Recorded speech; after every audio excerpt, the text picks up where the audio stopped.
Today is gagawa tayo ng sponge cake.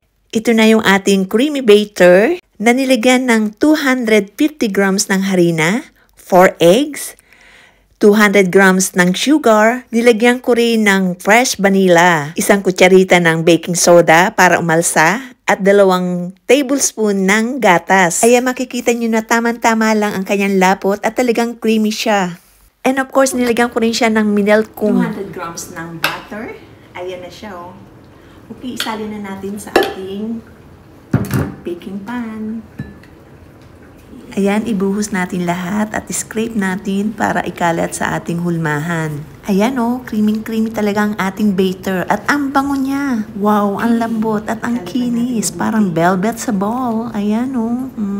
This is my favorite part of my baking. Yun moment na parang art lang ang bawat halo. O, diba? And now, ready na natin ilagay sa ating preheated oven for 180 degree for 30 minutes. And now, ipasok na natin sa oven. Wow, excited na akong makita ang magiging resulta ng ating pagbe-bake. So, after the 30 minutes is i-check natin kung luto na. Ayan, tusukin lang natin. So, clear na yung ating stick. Pwede na.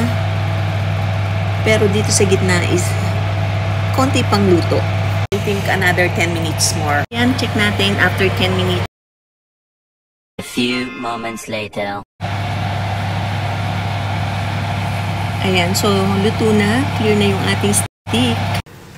And now, hanguin na natin ang ating sponge cake. Ayan, luto na ang gitna niya. So, ready na ang ating sponge cake. Kain na. Yummy, yummy. Sponge cake. Wow, ang bango. Golden, soft at sobrang tempting. Sa unang tingin pa lang, habang hinihiwa ko, ramdam ko na agad yung lambot at sarap na parang anyaya ng tikman mo na ako. Simple lang ang recipe pero ang result looks so yummy and totally worth it. So ayan, itry na natin yung ating sponge cake. Wow, ayan oh. Kita nyo naman. Tikman na natin. Ang sarap at ang lambot. Makikita nyo.